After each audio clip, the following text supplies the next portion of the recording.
Bismillahirrahmanirrahim. Assalamualaikum warahmatullahi wabarakatuh.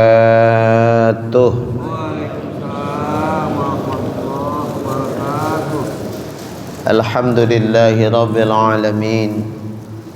Wabihi nasta'in ala umurid dunya waddin. Asyhadu an la ilaha illallah wahdah la syarika lah wa asyhadu anna sayyidana Muhammadan abduhu wa rasuluh alladzi la nabiyya ba'dah. Allahumma salli wa sallim wa barik ala sayyidina wa habibina wa maulana Muhammad wa ala alihi wa ashabihi ajma'in. Rabbi syrah li sadri wa yassir li amri wahlul 'uqdatam min lisani yafqahu qawli. Qala al-muallif rahimahullahu ta'ala wa adama nafa'ana bi 'ulumihi fid darain amin. Summa qala Allahumma hidayatan lis-shawab ya rabbal alamin. Puji dan syukur sama kita persembahkan kehadirat Allah. Salawat dan juga salam keharibaan baginda Nabi kita Muhammad sallallahu alaihi wasallam. Semoga kelak kita mendapatkan syafaat darinya. Amin ya rabbal alamin. Bapak Ibu hadirin jamaah rahimakumullah. Kajian kita pada pertemuan subuh hari ini insyaallah akan membahas ar-ruknul khamis, ar-ruku'. Rukun yang kelima daripada rukun-rukun salat. Yang 13 itu adalah ruku'. Apa itu ruku'? Ruku' lughatan menurut bahasa al-inhina, membungkuk. Asal bungkuk ruku' itu menurut bahasa. Tanpa diukur seberapa rendah dia membungkuk tuh. Asal sudah membungkuk, ruku' itu. Mau seberapa pun ukurannya menurut bahasa. Wa syar'an, adapun ruku' menurut syara' sesuai dengan kajian fikih kita, yang sah namanya ruku' itu inhinaul musalli, menunduk, membungkuk orang yang sholat, bila inkhinas, dengan tidak inkhinas. Apa itu inkhinas? Nah, ini mesti dicontohkan baru pas dia. Inkhinas itu lututnya ditekuk gini deh. Tanpa begini berarti lututnya mesti lurus. Membungkuk orang yang sholat dengan lutut tidak ditekuk. Macam yang kita bikin itulah. Jadi kalau ada orang rukuk begini, ini nggak sah nih begini. Ini inkhinas namanya. Begini inkhinas. Bila inkhinas dengan tidak inkhinas berarti tidak begini. Jadi harus lurus. Kecuali yang uzur.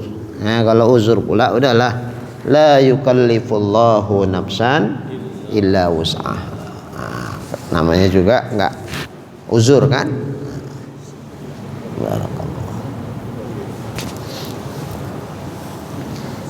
Cuman membungkuknya itu seberapa ukurannya? Ada batasan sah, ada batasan afdol, ada batasan makruh, ada tidak sah, ada ukuran sekedar sah, ada ukuran afdol, ada ukuran makruh. 4 itu. Ukuran sah apabila dia membungkuk seukuran sahnya saja ya. Tanalu rohatahu rukbatai. Kira-kira bihaisu, sekira-kira ukurannya, sekedar sah nih. 2 rohahnya, 2 rohah itu 2 tapak tangan. Tanal sampai rukbatai, kepada dua lutut. Nah, sekira-kira tapak tangannya ini sampai ke lutut. Nah, ini lutut nih. Nah, udah sah. Umpama ditengok belakangnya nggak lurus pun nggak apa-apa, asal pokoknya tapak tangan sampai ke lutut. Seginilah kira-kira ukuran sahnya itu. Ukuran sah ya, bukan ukuran abdol. Ukuran sah. Ada sah ini. Walaupun begini dia. Ini maaf, cak bapak tengok, kira-kira belakang saya lurus nggak nih? Ini? Enggak, belum. Lurus tuh begini. Ini baru lurus nih kira-kira. Nah, kalau begini belum. Ini kan agak naik dia sedikit gini. Enggak lurus. Tapi udah sah. Udah sah ini. Kenapa sah? Karena membungkuknya tapak tangan tuh sudah sampai ke lutut. Tapi ukurannya ukuran yang rata-rata lah, yang diciptakan Allah. Rata-rata kan kita begini. Kalau orangnya pendek, biasanya tangannya agak pendek. Jarang itu orangnya pendek tangannya jauh ke bawah. Jarang itu. Kayak mongki lah. Kalau tangannya panjang ke bawah, sementara orangnya pendek, nanti rukuknya sedikit aja udah sampai, dah gini aja udah sampai, karena tangannya panjang. Itu nggak standar, nggak ukuran. Atau jangan pula orangnya setinggi kayak kita, tangannya kayak unyil, ini tuh, puasa nukil ke bawah baru sampai. Itu pun nggak ukuran, itu nggak standar itu. Yang jadi ukuran yang rata-rata, standar kita. Diciptakan Allah itu selaras ya. Orangnya tinggi, biasa tangannya pun panjang. Orangnya pendek, biasa tangannya seukuran standar ukuran badannya tangannya. Makanya selaras dia. Lutut, udah sah. Tapi ukuran afdol rata tulang belakang nih, punggung belakang nih. Rata begini. Ditaksir-taksir lah, kalau mau pas betul bekaca lah, Wak. Baru pas betul. Ini taksir-taksir perasaan lah itu ya. Rasulullah Shallallahu Alaihi Wasallam dalam sebuah riwayat hadis diriwayatkan dari Aisyah radhiyallahu anha, karena Aisyah itu kan istri Nabi. Kata Aisyah, Rasulullah kalau ruku belakang Nabi itu kayak sekeping papan lurus, sehingga kata Aisyah radhiyallahu anha, umpama diletakkan satu kodah air, satu kodah itu satu mangkok air ke belakang Nabi waktu dia ruku, nggak tumpah dia. Coba kalau nuki kali ke bawah pun tumpah, dongak gini pun tumpah, tapi kalau rata nggak tumpah dia. Sampai sebegitulah kata Aisyah radhiyallahu anha. Ini afdolnya, itu bukan ukuran sah, itu bukan ukuran sah. Yang dikatakan Aisyah radhiyallahu anha itu bukan ukuran sah, ukuran afdol. Ukuran sah asalkan tapak tangan diletakkan ke lutut sampai, udah sah tuh. Tapi jangan salah paham, meletakkan tapak tangan ke lutut itu tidak wajib, tidak syarat, sunat itu. Ini untuk mengukur tunduknya ini, seberapa turun tunduknya itu. Seukuran sekira-kira diletakkan tapak tangannya nyampe. Sebegitulah ukuran sah rukuk, tunduk rukuk tuh. Adapun meletakkan tangan ke lutut sunat. Jadi kalau tunduknya udah pas begini, tapak tangannya udah sampai. Lalu umpama tapak tangannya taruhkan kemari, kira-kira begini. Umpama, tapi janganlah dibikin. Seandainya beginilah orang tuh sembahyang, sah nggak ini? Sah, cuman nggak dapat pahala sunat meletakkan tapak ke lutut. Itu aja, nggak dapat pahala sunatnya begini. Udahlah itu dapat pahala dan memudahkan kita pun. Kalau begini kan agak nahan sedikit. Kalau gini kan agak lebih. Jadi memudahkan kita plus dapat pahala sunat lagi, meletakkan tangan itu kemari. Tapi kalau umpama tunduknya sikit aja, tapak tangannya pun tak sampai. Gini aja lah dia rukuknya. Ini lutut di sini. Sinilah letakkannya di paha ini, gini. Kalau ini nggak sah, ini nggak sah begini. kecuali kalau ada yang sakit pinggang. Kalau sakit pinggangnya nggak bisa, kalau ditundukkan pas tapaknya kemari, aduh macam ketarik ini, sakit luar biasa. Ya udahlah, itu masuk kaidah ayat tadi, la yukallifullahu nafsan illa wus'aha.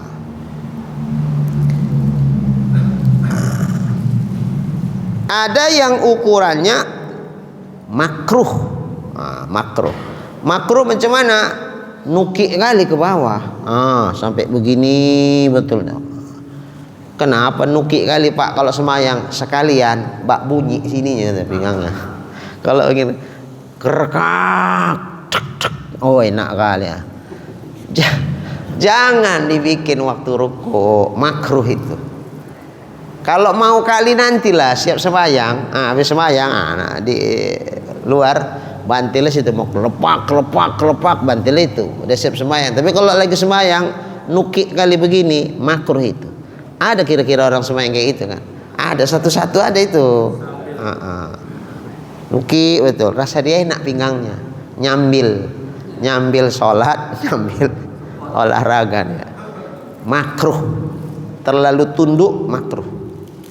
Tapi nggak nyampe ke lutut nggak sah, sekedar sah sampai ke lutut. Yang afdol rata, kan 4 ya, sah, tidak sah, sah, afdol, makruh. Macam mana nggak sah? Nggak sampai ke lutut tangannya, ini nggak sah. Sampai ke lutut sah, afdolnya rata, makruhnya turun ke bawah. Jadi 3, 4 ya, 4. Kita pilih salah satulah dari yang 2, sekedar sah atau afdol. Terbaik yang afdol lah. Baik. Syurutur ruku sittatun. Syarat-syarat sah ruku. Kalau syarat ini tidak terpenuhi dengan sempurna, berarti rukuknya tidak sah. Kalau rukuknya tidak sah, kurang satu rukunnya. Kalau kurang satu rukunnya, ya dipastikan sholatnya tidak sah. Kalau sholatnya tidak sah, ya pasti tidak diterima. Kalau nggak diterima, sama dengan kita belum sholat. Kalau belum sholat, kena azab lah di sana. Wujudus sholah ka'adamiha. Ada sembahyang dibikin, tapi sama kayak nggak ada sembahyang itu. Adanya seperti tiada. Jadi sama aja lah, disiksa kayak mana orang yang meninggalkan sholat. Sedih kali. Kalau yang nggak sholat kena siksa, udahlah. Memang nggak sholat dia malas. Ini yang rajin sembahyang, tapi sembahyangnya tidak sah, sama kayak orang yang belum sholat, kena azab. Andai Allah tidak mengampunkannya. Makanya yang mula-mula nanti dihisab, diperiksa dari seluruh rangkaian ibadah kita itu sholat. Makanya kalau kita lihat sholat itu kan luar biasa.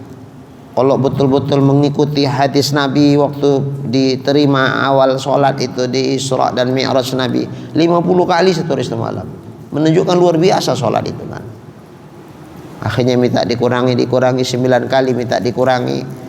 Setiap minta dikurangi 5 kali 9 45, tinggal 5. Yang 5 itu pun kullu hasanatin bi asyri amsalihha. Setiap satu kebaikan dibalas 10. Berarti kalau 5 kali sholat sama kayak kali 5, kali 10, 50. Dikurangi pekerjaannya tapi nilainya disamakan 50 juga. Itu kemurahan Allah Ta'ala. Yang 5 ini pun kalau dibandingkan dengan ibadah-ibadah yang lain, yang 5 ini luar biasa.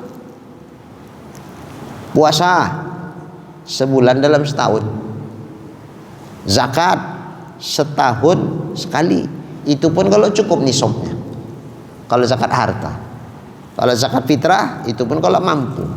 Nggak mampu nerima zakat aja lah. Setahun sekali kalau mampu, atau kalau zakat harta cukup nisabnya, dalam setahun dihitung cukup nisab keluar zakat. Nggak cukup nisab nggak usah zakat. Apalagi haji, lebih parah lagi. Haji seumur hidup sekali, bukan setahun sekali, seumur hidup sekali yang wajib. Selebihnya sunat. Dah, walaupun sekarang agak payah. Iya, payah proses haji sekarang karena peraturannya tambah ketat, karena yang mendaftar banyak kali. Mau haji yang sunat yang kedua, berat.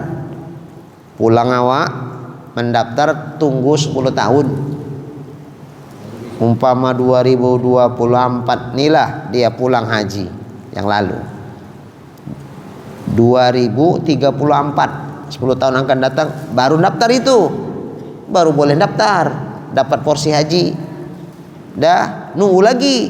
Berapa nunggunya? Mungkin boleh jadi 25 tahun. Aduh, 25 tambah 10 35 tahun. Game over lah udah kayak. Agak berat. Kecuali kalau banyak duit haji puroda, tapi itulah ratusan juta lah. Pak Ilham bisa lah. Nah, jadi yang wajib sekali seumur hidup, coba sholat tiap hari, bukan sekali, 5 kali. Berarti banyak itu sholat itu kan. Maka oleh karena itu di sholat ini tidak dikasih Allah kemudahan untuk boleh meninggalkannya, tapi dikasih Allah kemudahan dalam cara mengerjakannya. Kalau puasa musafir udah boleh, nggak usah puasa, tapi diganti pada hari yang lain selain Ramadan, maksudnya penggantinya boleh puasa. Musafir boleh nggak sholat tapi nanti diqodho ya, nggak ada itu, tetap wajib sholat, cuman dikasih keringanan cara mengerjakannya. Umpama musafir jauh sampai 2 marhalah, udah Pak jangan repot, asal waktu sholat berhenti kan repot. Apalagi awak naik bus pula, busnya bukan punya awak. Kalau punya awak suka-suka hati kapan nak berhenti, awak menumpangnya situ bayar ya, suka-suka hati perjalanan bus itulah. Zuhur sholat bisa sekalian makan siang, asar takkan berhenti itu. Kayak mana boleh dijamaah kan, dikasih keringanan. Bukan keringanan boleh meninggalkan sholat, nggak ada keringanan dalam mengerjakannya. Boleh dijamak, bahkan boleh dikosor. Jangan terburu-buru kali kita sembahyang. Kalau 4 kan buru-buru kali, oke, nggak apa-apa, dikurangi, dikosor 2 zuhur 2 asar 2. Itu bentuk kemurahan Allah.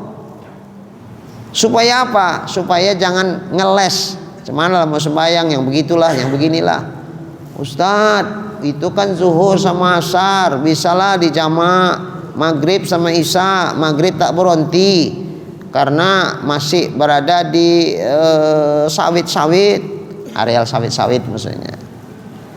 Lewat sawit-sawit, kebun karet, lewat kebun karet, palang salib lagi, baru jumpa masjid. Sampai isya Ustadz, kayak mana? Oke, nggak apa-apa, jamak takhir. Kalau tadi jamak takdim, asar pindah ke zuhur, maghrib tak bisa, jamakkan ke takhir, ke isya, bisa dikasih keringanan. Ada lagi yang bilang, Pak Ustadz, subuh Pak Ustadz. Subuh kenapa? Nggak bisa dijamak ke zuhur, nggak bisa dijamak ke isya, jadi nggak bisa berhenti rupanya. Nggak mau supirnya berhenti Ustadz, ribut kami pun. Bu, tanggung nih Bu, ngejar target, mesti harus sampai jam sekian ke Medan. Jadi udahlah, subuhnya nanti aja. Nanti jam berapa? Jam 8 baru sampai. Mana ada subuh jam 8? Nggak mau dia berhenti betul-betul. Oke, nggak apa-apa, sholat aja di atas bus itu. Cuma mana sholatnya ngadep kiblatnya? La yukallifullahu nafsan illa wus'aha. Sembayang namanya lihormatil waktu, menghormati waktu. Tidak diberatkan Allah Ta'ala kecuali sebatas yang mampu. Yang nggak mampu nggak diberatkan, nggak ditekankan harus. Nggak bisa ngadap kiblat, usah menghadap yang bisa ngadap awak. Ngadap ke depan lah, entah mana pun kiblatnya tak tahu awak. Udah menghadap sajalah ke depan. Mana mungkin kursinya awak putar-putar di bus. Dah Nggak bisa wudu, air nggak ada, nggak usah. Tayamum bisa, ada debu, ada tayamum. Nggak ada, usah. Nggak usah tayamum, nggak usah wudu. Memang nggak ada alat tayamumnya, alat toharohnya. Terus rukuk sujudnya macam mana? Ya udah, kalau bisa berdiri berdiri. Oh nggak bisa, goyang. Tersungkur-sungkur awak nanti. Nah duduk, rukuk duduk, sebisanya lah. Itidalnya begini, sujudnya lebih rendah sedikit daripada rukuk bikin. Namanya darurat. Tetap wajib dilakukan sebisanya dalam kondisi macam manapun dia. Tapi nanti begitu sampai lapang-lapang waktu, diulangi balik. Tadi sekedar untuk menghormati waktu saja, supaya jangan kita dihukumkan meninggalkan sholat dalam kondisi yang kita semampunya itu. Karena ayatnya jelas, la yukallifullahu nafsan illa wus'aha. Allah tidak memberatkan kecuali sebatas yang mampu. Artinya kalau nggak mampu usah, yang mampu kita tak bikin. Kalau nggak mampu semua, jangan tinggalkan semua. Yang mampu dibikin, yang nggak mampu nggak usah. Tapi karena ini nggak sempurna, ini sekedar menghormati waktu saja. Lihurmatil waktu namanya. Sholah lihurmatil waktu. Nanti waktu-waktu yang lapang, diulangi balik. Gitu juga. Ada yang cerita, kebetulan dia angkat-angkat, ada mobil pickup yang ngangkat-ngangkat barang sayur. Kalau pagi kan dini hari itu ngangkat sayur lah, bawa ke pajak. Jadi ditelepon dia malam-malam tuh, bang, bisanya bang ngangkat sayur bang ke pajak. Oh bisa, ya memang biasa pula itu kerja dia kan. Di mana lokasi? Di sini bang. Oke lah, jam berapa? Jam 3, jam 4 atau jam 3, setengah 4 gitu-gitulah, ngangkat sayur kan. Datanglah dia. Di mananya persisnya? Aku udah sampai sini. Masuk sikit lagi bang. Iya mak. Tapi ialah diposisikan rupanya masih agak di kebun. Ya udahlah masuk dia, nggak ada kecurigaan. Begitu sampai langsung dikepung 5 orang. Berhenti katanya. Mana bang? Ya sinilah. Begitu keluar, todong kena pisau. Dia sendiri. Mana terlawan itu? Terakhir surat-surat yang dibawa anyut semuanya, duit dompet anyut semuanya, HP anyut semuanya, sak mobilnya pun anyut. Orangnya diapain? Diikat, mulut disumpal, badan diikat. Mending kalau ngadep kiblat, nggak ngadep kiblat itu posisinya. Mana teringat pencuri itu ngadep-ngadepkan kiblat kan. Masuklah subuh jam 5, dengar suara subuh azan itu masih dengar. Allahu Akbar, Allahu Akbar. Alah udah masuk subuh awak terikat kayak mana, menjerit tak dengar orang. Sembayang nggak nih? Sembayang sampai segitunya lah. Tidak dibolehkan kita meninggalkan sholat dalam situasi dan kondisi apapun. Madamal aklu ma'ahu. Selama akalnya masih bersama dengan dia, selama akalnya masih berfungsi, masih bisa lagi berpikir, tidak koma, tidak pingsan, sembahyang tetap wajib. Cemana sembahyangnya? Cemana bisanya. Iga ngadep kiblat nih terikat, nggak usah. Nggak bisa wudu, nggak bisa tayamum, tak usah. Nggak bisa ruku, ya nggak usah. Kepalanya aja gini-gini ya. Sebagai isyarat ruku kepala tuh, tundukkan kepala lebih rendah untuk sujud, agak ke atas sedikit ketika ruku. Begitulah sembahyang itu. Kalau sembahyang fardu wajib berdiri, nggak bisa berdiri boleh duduk, nggak bisa duduk boleh berbaring mereng, nggak bisa telentang. Kan nggak mungkin kalau telentang nggak bisa. Masa iya telungkup? Bu, kalau sakit lebih enak telungkup apa telentang, Bu? Telentang. Walaupun telentang kadang saking lamanya, ini belakang ini kadang-kadang mau terkupas. Ya, tahunan lah penyakitnya. Tapi tetap telentang lebih enak. Ketika mereng pun tak bisa. Bayanglah dia telentang. Makanya kalau telentang, karena ini tidak kondisi terikat, tidak di kondisi dibus, masih bisa diarahkan ke kiblat. Nah, kalau mereng, lambung kanan macam yang mengkuburkan mayat itulah, kepala ke sini, kaki kemari, mereng lambung kanan dia. Kalau misalnya lambung kanan pun sakit, nggak bisa di lambung kanan, lambung kiri, kepalanya ke sana, kaki kemari, merengkan. Lambung kiri pakai, nggak bisa telentang. Nah kalau telentang, kepalanya ke sana, kaki kemari, kepalanya dikasih bantal supaya muka sedikit arah ke kiblat. Nah kalau ini kan mudah mengarahkan, begini kan mudah. Kitalah yang sehat mengarahkannya. Nah, sembahyang dia. Allahu Akbar, kayak mana lah sembahyangku nih kayak gini. Ya udah, isyaratnya pakai kepala. Ini ruku, ini i'tidal, ini sujud. Lebih rendah bikin tunduk untuk sujud. Umpama lemas sekali, gerakkan mata pun tak sanggup. Gerakkan kepala pun tak sanggup. Kelopak mata dikedip-kedipkan sebagai isyarat ruku, sujud dan seterusnya. Umpama mengedip-ngedipkan mata pun tak sanggup, ada itu penyakit apa namanya? Kalau dibuka mata tuh macam berputar-putar. Apa namanya Bella? Ada penyakit namanya itu. Vertigo namanya. Ah itulah. Nggak bisa buka dia. Dibuka macam muter ini. Oh muntah lah dia. Nggak bisa. Pusing kepalanya. Jadi dipejamkan aja lah. Tapi suara azan tuh dia dengar. Ini dah zuhur, ini dah asar. Mulut masih bisa bercakap, cuman bukaan mata nggak bisa. Kalau buka mata nggak bisa, duduk nggak bisa, pusing kepalanya. Berdiri ya terjatuh lah kalau berdiri kondisi kayak gini lemasnya. Jadi nganggukkan kepala nggak bisa, buka kepala, buka mata kedip-kedip nggak bisa. Gini aja lah sembahyang. Ya udah, gitu aja lah. Allahu Akbar. Di rumah sakit nih, mana bisa diarahkan ke kiblat? Kan tengok posisi tempat tidur itu. Marah itu perawat tuh kalau diputar-putar kan. Udahlah, la yukallifullahu nafsan illa usaha. Dah pejam aja mata. Mulut masih bisa baca, baca Allahu Akbar. Bacaannya. Doa iftitah dibaca, Fatihah dibaca, ayat dibaca. Allahu Akbar. Bayangkan ini ruku. Inilah rukuknya. Dibayang-bayangkan aja. Diitikotkan dalam hati bahwa aku ini ruku. Subhana rabbil azim wa bihamdi subhana rabbil azim. Sampai Allah liman hamidah. Dibayangkan, dirasakan, aku ini tidak. Jadi sembayangnya sembayang dalam hati gerakannya. Kalau mulutnya bisa, ya mulutnya baca. Jangan dalam hati pula bacanya. Mana yang sanggup dilakukan, mana yang tak sanggup dimaafkan. Gitu. Jadi enak negosiasi sama Tuhan nih. Iya, karena Allah Maha tahu mana yang mampu, mana yang tidak. Yang susah kan manusia. Awak tak mampu pun tak percaya dia. Alasan aja kau, ngeles saja kau katanya. Padahal betul tak mampu. Karena orang tak tahu kondisi kita yang sebenarnya.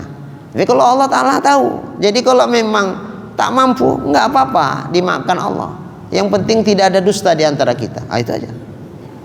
Jangan bohong sama Tuhan. Tahunya Tuhan kalau bohong. Mampu bilang nggak mampu, tahunya Tuhan itu. Segitunya. Kenapa kok sampai segitunya lah Allah membikin kepada kita menekankan sembahyang nih. Intinya jangan ditinggalkan sembahyang dalam kondisi apapun. Bahkan sedang perang ini. Perang itu kan ukurannya kalau enggak membunuh dibunuh. Namanya perang. Sedang bercamuk. Sembahyang pun tidak boleh ditinggalkan. Udahlah, nanti dirapel aja lah. Cuman namanya perang awak. Sambil nembak-nembak, dua macam mana sembahyang? Udahlah, tak usah sembahyang. Kan ini jihad fisabilillah. Nanti aja sembahyang dirapel aja. Nggak boleh, tetap wajib dikerjakan. Nggak ngadep kiblat lah, nggak usah. Sambil nembak, sambil gerak, sambil lari, sambil nyuruh, menghilak dan sebagainya. Itu nggak ada pakai peraturan macam kita lagi. Gerak 3 kali berturut-turut batal sembahyang. Nggak ada itu peraturan, tidak berlaku. Kenapa? Darurat situasinya. Namun sembahyang ditinggalkan dalam kondisi perang itu pun nggak boleh. Masya Allah. Seberapa penting itu sembahyang itu? Ya sangatlah, sampai begitu ditekankan. Nggak ada pembenaran untuk boleh meninggalkan sholat. Beda puasa, beda zakat, beda haji. Pakai kalau mampu. Ini nggak ada cerita kalau mampu. Dikondisikan Allah mampu. Macam mana mampunya? Dikasih keringanan dalam cara mengerjakannya supaya kita dihukumkan mampu. Penting luar biasa sholat tuh. Makanya yang mula-mula dihisap sama Allah Ta'ala itu ya sholat kita. Sholat kita. Kalau sholatnya betul, insya Allah ibadah yang lainnya betul. Itu standar ukuran ibadah kita itu sholatnya. Makanya sholat tuh banyak dibikin Allah. Sampai 5 kali satu hari satu malam. Itu supaya membekas ke hati kita. Dengan sholat itu supaya membekas ke hati kita. Terasa kedekatan kita dengan Allah. Kalau haji seumur hidup sekali, baru itulah ingat sama Tuhan. 5 kali. Kalau puasa sebulannya puasa tuh 5 kali ingatnya sama Allah. Zakat teringat bahwa ini anugerah dari Allah, wajib disyukuri, berzakatlah aku. Setahun sekali, sikit kali ingat sama Allah. Tapi kalau sholat dalam satu hari satu malam 5 kali kita harus mengingat Allah Ta'ala. Bak supaya ingatan kepada Allah, zikir kepada Allah itu dawam, tetap membekas dalam hati kita, teringat kita sama Allah, mengingat Allah terus. Itu hikmah daripada kenapa sholat diulang sampai 5 kali. Yang dulu 50 sebetulnya. Supaya ingatan kita kepada Allah itu membekas dalam hati. Aqimis sholata li zikri, tegakkanlah sholat supaya ingat kepada aku. Itu ingatan itu bak membekas dia. Masya Allah. Jadi oleh karena itu hati-hati betul dengan sholat nih. Jangan udah capek kita sembahyang, dipala-palai sakit pun kita nggak berani meninggalkan sholat. Karena memang tidak ada kebolehan dengan kondisi sakit kita meninggalkan sholat.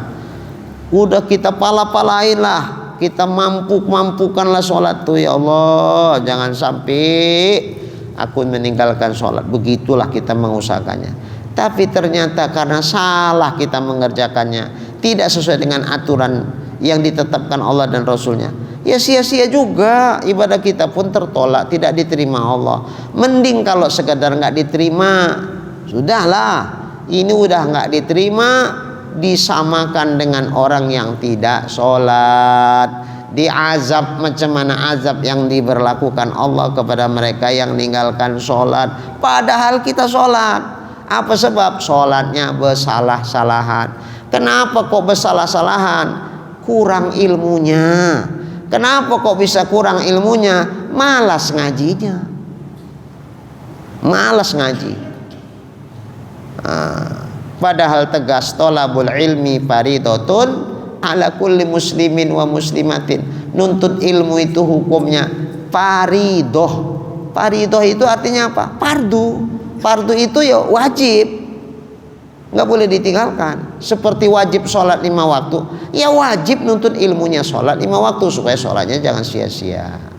Nah diantaranya lah syarat-syarat ruku itu ada 6. Yang pertama ayyasihha ma qablahu minal arkan, sah sebelum ruku dari rukun sholat. Misalnya apa? Sebelum ruku apa? Berdiri, sah berdiri. Kemudian sebelum rukunnya apa lagi? Baca Fatihah. Mesti dibaca dulu sah Fatihah, baru sah ruku. Umpama Fatihahnya nggak dibaca, rukunya pasti nggak sah. Nggak baca Fatihah, padahal Fatihah itu rukun sebelum ruku. Lah kalau Fatihahnya nggak dibaca, dia ruku, ya rukunya nggak sah. Kalau sengaja batal sholat. Karena tartib sholat itu termasuk rukun. Belum boleh kita ruku kalau belum baca Fatihah. Karena tertibnya baca dulu Fatihah baru ruku. Perkara ayat sunat itu. Umpama nggak baca ayat, udah baca Fatihah waladhdallin, Allahu Akbar, sah. Nih nggak baca ayat, nggak apa-apa. Ayat itu sunat. Cuman rugi aja lah. Nanti begitu tunjukkan Allah pahalanya, paling-paling nangis dari sana. Ya. Kalau tahu laku gitu besar, nggak laku tinggalkan ayat tuh, walaupun sah sembayangnya, cuma rugi aja. Oke lah, masih sah. Tapi kalau Fatihah yang nggak dibaca, ruku dia sengaja apa enggak nih? Sengaja, batal sholat. Kenapa? Karena tertib itu rukun sholat. Rukun yang ke-13 itu tertib. Apa itu tertib? Mengurutkan urutan sholat sesuai dengan aturan. Belum boleh ruku kalau belum Fatihah. Nah kalau dilanggar berarti melanggar tertib. Melanggar tertib itu melanggar rukun sholat, batal apabila dilakukan dengan sengaja. Enggak sengaja Ustaz, lupa, Allahu Akbar, takbiratul ihram, pasang niat sudah, baca doa iftitah. Wa ana minal muslimin. Karena ngelamun, pikirnya macam walad dolin. Habis itu baca surah dia. Ini agak apa nih? Depresi berat sini. Galau luar biasa. Sampai tak ingat dia itu doa iftitah apa Fatihah. Lompat dia ke surah. Bismillahirrahmanirrahim. Alam taro kaifa fa'ala rabbuka bi ashabil fil. Perasaannya udah Fatihah sajalah. Habis itu ya saya baca surah, rukuklah dia, Allahu Akbar. Ketika ruku ingat, tadi lompat, ya Allah, Fatihah lupa, belum dibaca. Macam mana solusi? Apakah batal ini? Enggak. Kenapa enggak batal? Tapi enggak baca Fatihah ruku, tertib terlanggar. Itu batal kalau sengaja. Ini enggak sengaja, lupa. Kalau lupa enggak sengaja enggak batal. Cuman kalau nggak batal, apa yang harus dilakukan? Ya, rukuknya belum sah, karena sebelum rukuk nggak sah. Apa sebelum rukuk? Fatihah. Kalau Fatihah belum dibaca rukuk, nggak sengaja, rukuknya nggak sah. Jadi apa yang harus dilakukan? Balik. Nah, balik berdiri.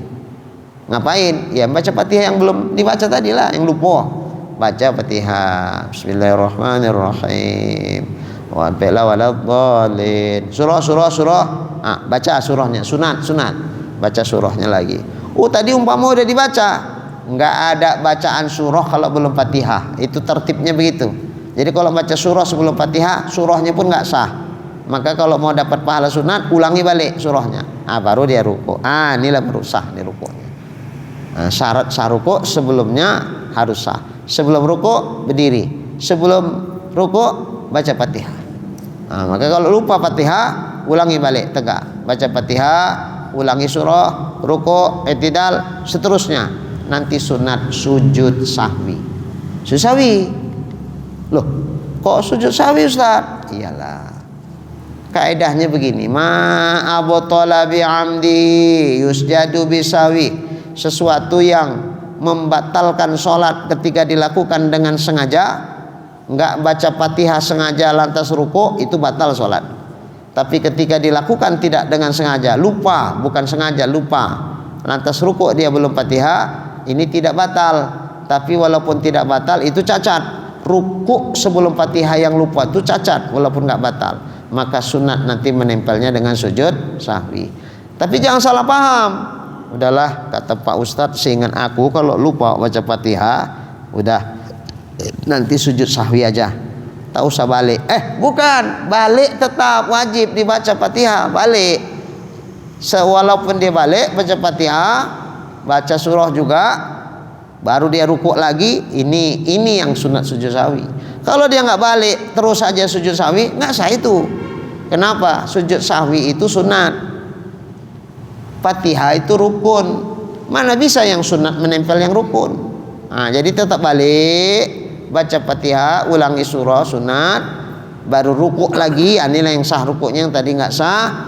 Itu nanti sunat di ujung setelah tahiyat akhir sebelum salam. Sunat ditempel dengan sujud sahwi.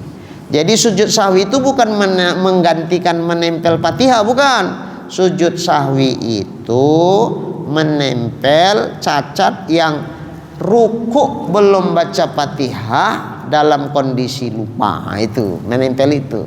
Adapun Fatihah tetap wajib dibaca. Supaya dibaca, mana mungkin baca Fatihah dalam kondisi ruku. Yang lalu sudah kita bahas bahwa syarat sah membaca Fatihah ketika saat berdiri.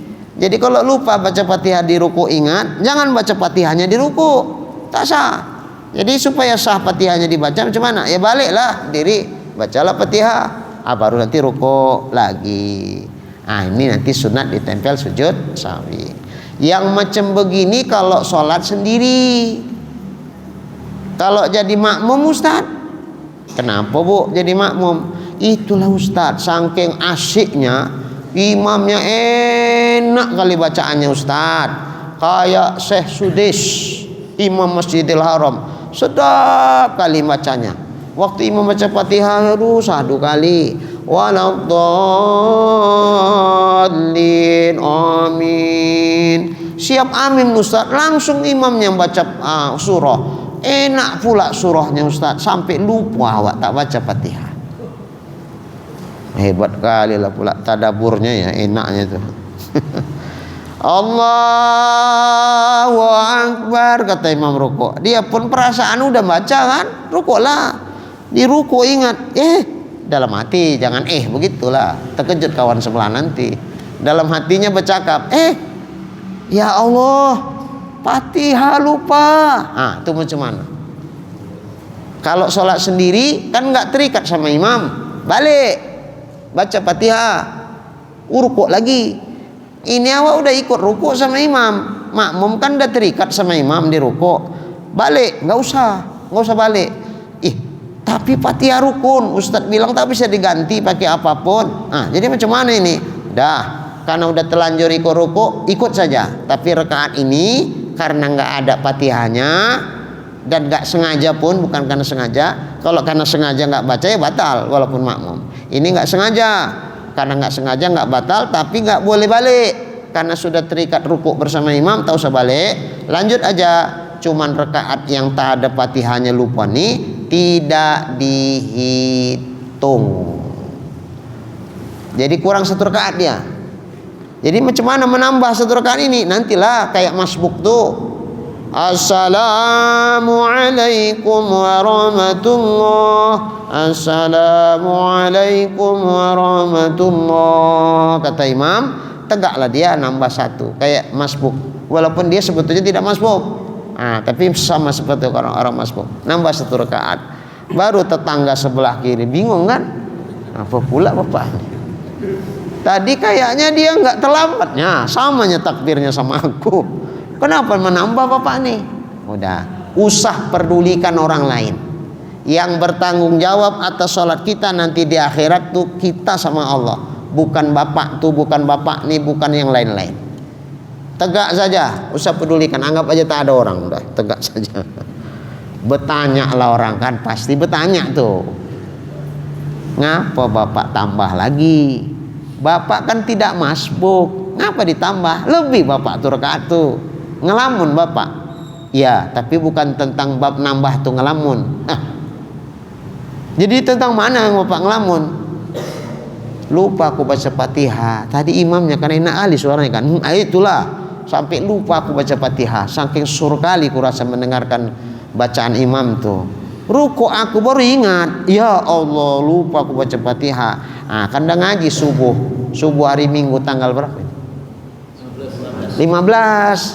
Waktu tempo hari yang disampaikan Ustadz itulah subuh. Kata Ustadz tuh kalau udah terlanjur ruku baru ingat awak belum baca Fatihah, tak boleh balik. Lanjut ikut, cuman rakaatnya nggak dihitung karena nggak ada Fatihah.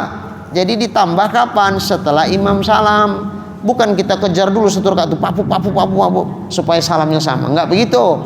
Itu kayak anak-anaknya itu. Anak-anak kalau mas bukan kayak gitu, dikejarnya dulu imam. Itu anak-anak, ayah anak-anak janganlah. Mak-mak anak pun jangan. Anak-anak udahlah maklum awak, kan? Jadi nambahnya kapan? Sama kayak masbuk itulah, nambahnya nanti setelah imam salam. Ini pun begitu, sama kayak masbuk, nambahnya setelah imam salam. Maka aku tambah. Memang ditengok orang lebih lah rakaatku, tapi secara hukum udah pas itu. Kalau aku nggak nambah malah kurang rakaatku, karena rakaat yang tak ada Fatihahnya itu tidak dihitung. Oh begitu ya Pak ya? Iyalah, nggak datang waktu subuh tuh. Iya dong mamaku tak datang aku. Itulah. Ayo udahlah, inilah sampai ilmunya ketawa. Begitulah. Baiklah, segini dulu, ngasih kesempatan 10 menit, Pak, 6:30 pas. Mana tahu ada di antara ibu dan bapak bertanya. Insya Allah nanti kita lanjutkan. Syaratnya ada 6 ya, baru 1. Insya Allah 5 lagi nanti pada kajian-kajian kita berikutnya. Billahi taufiq wal hidayah. Assalamualaikum warahmatullahi wabarakatuh. Ada sih yang mau ditanya Ustaz. Iya. Assalamualaikum warahmatullahi wabarakatuh. Waalaikumsalam. Saya tertarik penjelasan Ustaz mengenai apa tadi sholat yang jarak jauh itu. Oh, musafir, salat qasar, jamaah qasar. tadi kosor atau di jamak. Benar. Kalau sekarang ini Ustaz kan itu tadi kan mengenai kalau kita bikin kendaraan umum. Ini kan sekarang banyak orang udah punya kereta atau mobil pribadi. Nah, dia bisa menentukan di mana saja dia mau sholat. Apakah masih kita ini boleh terikat lagi, kita harus jamak dan qasar? Itu satu. Yang kedua mengenai apa tadi Ustaz, persyaratan untuk tayamum tadi. Syarat sahnya tayamum tadi, kita kan sudah waktunya di dalam bis misalnya kan, sudah waktunya sholat, apalagi waktu subuh. Kita tayamum di mana? Tidak ada abu, tidak ada apa tanah, kita siapkan. Menghormati waktu. Jadi dalam keadaan kita tidak butuh, kita sholat. Apakah sah sholat yang seperti ini, atau kita ganti di waktu lain? Tadi kan kata Ustaz begitu. Menghormati waktu saja. Jadi supaya sahnya tadi alat untuk tayamum itu seperti apa Ustaz? Itu aja. Assalamualaikum warahmatullahi wabarakatuh. Waalaikumsalam warahmatullahi wabarakatuh. Begini, yang menjadi rukhsah itu bukan mudah atau tak mudah. Yang menjadi rukhsah boleh menjamak, mengqasar itu ketika kita melakukan perjalanan sejauh 2 marhalah. Musafir namanya. Kemudian perkara mobil pribadi, kendaraan pribadi atau kendaraan umum di masa Rasulullah pun rata-rata kalau kendaraan pribadi itu boleh kapanpun nak berhenti bisa. Makanya Rasulullah kalau dalam perjalanan untuk sholat sunat, Nabi tak turun dari kendaraan. Kiblatnya itu arah yang dituju. Di atas kendaraan itulah Nabi sholat sunat. Tapi kalau sholat wajib, Nabi nggak pernah di atas kendaraan, tetap Nabi turun. Nah, kemudian di sepanjang perjalanan itu ya Nabi melakukan jamak, pernah melakukan qasar juga. Jadi ukurannya bukan mudah atau tidak mudah. Andai mudah kita bisa setiap waktu pun menentukan di mana kita berhenti, di masjid mana bisa kita atur, ya tetap menjamak, mengqasar itu rukhsah. Perkara mana lebih afdal, menjamak atau tidak menjamak? Memang ada aturannya. Itu perkara afdal, bukan perkara boleh. Kalau bolehnya sudah pasti boleh. Walaupun umpama kita bisa berhenti setiap di mana kita mau, di masjid-masjid mana kita bisa desain itu waktunya. Oh, nanti zuhur kita berhenti di sini. Oh, nanti asar kita berhenti. Orang mau bilawatnya sendiri kan. Tetap juga dibolehkan kalau kita mau. Karena rukhsah ini pilihan. Seandainya kita mau memanfaatkan rukhsah ini boleh. Tapi kalau kita nggak mau pun ya nggak apa-apa. Bukan wajib itu. Menjamak, mengqasar itu bukan wajib. Itu kebolehan, satu keringanan. Andai kita mau memanfaatkan ini, silakan. Umpama kita nggak mau, udahlah hitung-hitung, Mbak, jangan panas sekali mesin tuh. Zuhur berhenti, asar berhenti, maghrib berhenti, jadi nggak dipaksa kali mesin tuh. Ditambah pinggang awak kan mau juga mau direhat-rehatkan. Pula dari kan zuhur, dari pagi awak berangkat sampai asar baru berhenti, pinggang tuh sakit itu. Ya monggo silahkan, nggak mau kita memanfaatkan rukhsah itu nggak masalah. Tapi umpama udahlah nggak apa-apalah, kita nanti kalaupun berhenti di asar ngopi-ngopi aja, tak usah lagi sembahyang. Jadi nggak lama-lama kali kita berhenti nanti waktu asar, makan-makan goreng, teh manis, berhenti juga nya di asar tuh. Tapi nggak pala kali sembahyang, jadi kita bisa cepat melanjutkan perjalanan. Itu pun boleh. Udahlah kira sembahyang aja di sana, kenapa rupanya boleh. Inilah kemudahan syariat itu. Kemudahan, bukan wajib, bukan berarti dilarang, enggak, asal mencukupi syarat-syarat. Nah, syarat-syaratnya seperti apa? Ini panjang. Kayaknya waktu nggak cukup kalau dijelaskan semua. Nanti insya Allah pada babnya akan lebih detail kita membahas itu. Kemudian soal apa tadi? Tayamum. Memang kadang kita lihat Di pesawat itu kira-kira adanya debunya itu? Kayaknya nggak ada ya, orang ruangan AC itu ya. Tapi kita saksikan juga orang sembahyang di pesawat tuh pakai tayamum. Kalau pakai wudhu jelas nggak bisa lah, air kan sangat terbatas sekali, nggak bisa untuk wudhu. Nah, tayamum dia di tempat duduk yang di depan itulah diginikan dia, sap, baru sapukan. Nah, kita tanya, Bapak kenapa nggak wudhu? Air terbatas, nggak bisa, nggak dilarang kita wudhu. Oke, terus Bapak ngapain? Tayamum lah. Tadi Bapak nggak wudhu kenapa? Air tak ada. Oh gitu. Lalu Bapak kenapa tayamum? Emang debu ada? Nggak ada. Loh, tadi nggak wudhu karena nggak ada air. Nah sekarang kok Bapak tayamum sementara debu tak ada? Alah, ece adalah debu, anggap aja ada. Oh, aci main ece. Kalau boleh lah ece ada debu, lebih layak ece ada air. Jadi kalau dia begini tayamum, kita beginilah. Loh, Bapak ngapain? Wudhu. Mana airnya? Ece ada air. Loh, kok boleh? Bapak boleh kok ece ada debu. Masa aku tak boleh ece ada air? Jadi wudhu itu alatnya, alat toharohnya. Wudhu itu namanya toharoh. Tayamum pun namanya toharoh.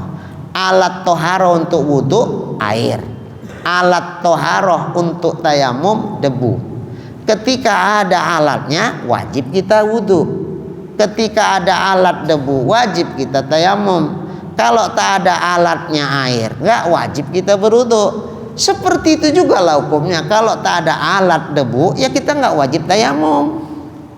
Ini dalam kitab-kitab fikih disebut namanya faqidut tahuraini. Ketiadaan dua alat bersuci. Apa dua alat bersuci itu? Air dan debu.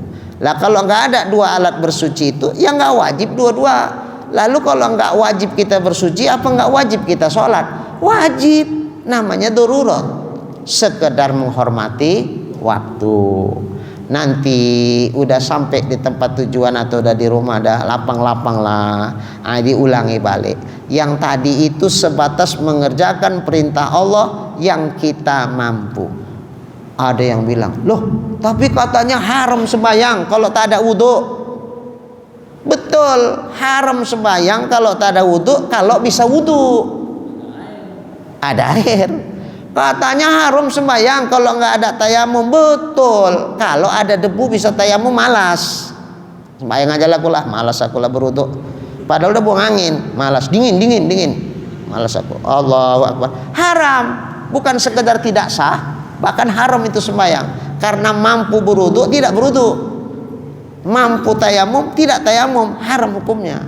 Tapi ini bukan kita nggak mau tayamum, bukan kita nggak mau wudhu, alatnya yang tak ada. Lantas kalau alatnya nggak ada, apa sembahyangnya jadi gugur kewajibannya? Enggak, tetap wajib dilakukan. La yukallifullahu nafsan illa usaha. Pahami ini ayatnya betul-betul. Allah tidak memberatkan kepada hamba itu kecuali sebatas yang mampu hamba. Artinya apa? Yang nggak mampu nggak diberatkan, yang mampu ya tetap wajib dilaksanakan semampunya. Lah mampu sholat nggak pakai wudhu, nggak pakai tayamum, ya udah memang begitu mampunya, kondisional. Bukan kita yang meringan-ringankan, memang kondisinya begitu. Tetap sholat itu dikerjakan semampunya. Bahkan rukuk sujudnya pun kalau nggak mampu tetap dilakukan. Nah, perkara nanti wajib diulangi karena memang ini nggak sempurna. Jadi umpama, alah repot-repot ngapain pula awak sembahyang, toh nanti diganti juga nya. Usahku sembahyang, nanti aja lah. Tahu mati di jalan, masuk jurang mobilnya, pup, mati orang. Meninggalkan sholat nggak namanya itu? Meninggalkan sholat. Kenapa? Karena dia mampu sholat. Yang nggak mampu kan wudhu sama tayamum. Sholatnya kan mampu. Kalau sholatnya mampu, laksanakan sholatnya. Mana yang nggak mampu, usaha. Mana yang mampu, tetap dilaksanakan. Intinya kita tunjukkanlah sama Allah Ta'ala, ya Allah, aku tetap akan menjalankan perintahmu walau semampu yang bisa kulakukan, ya Allah. Komitmen terhadap sholat itu memang sangat tinggi. harus gitu, dikerjakan semampunya. Perkara nanti wajib diganti itu karena nggak sempurna. Jangan nggak dikerjakan. Kalau tidak dikerjakan, tahu mati. Namanya mati meninggalkan sholat. Nah, kira-kira seperti itu. 6:30. Oh iya. Niatnya tadi kita tadi meninggalkan sholat misalnya waktu isya. Besok seperti orang yang umroh ini, umroh yang naik pesawat ini. Dia kan tadi subuh sholat, harus sampainya juga asar. Apa niatnya itu Ustaz? Subuh naik. Maksudnya macam mana? Belum paham. Macam mana? Harus sholat dan menghargai waktu. Iya. Kita harus ganti niatnya itu. Oh, menggantinya. Oh iya. Yang lalu sebetulnya sudah dibahas. Perkara niat dulu ya, sudah.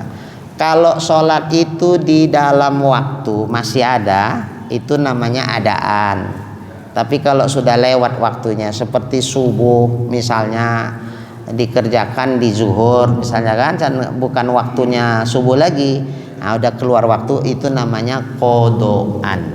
Nah, jadi Allahu Akbar dalam hati sengaja ke sholat fardu subuh qodoan karena Allah. Nah, seperti itu. Tapi seumpama pun nggak diniatkan adaan yang di dalam waktu, tidak diniatkan qodoan di luar waktu, ya nggak masalah, sah juga nya. Itu sunat, meniatkan adaan qodoan itu sunat. Kenapa sunat? Kenapa nggak wajib? Karena tanpa diniatkan otomatis.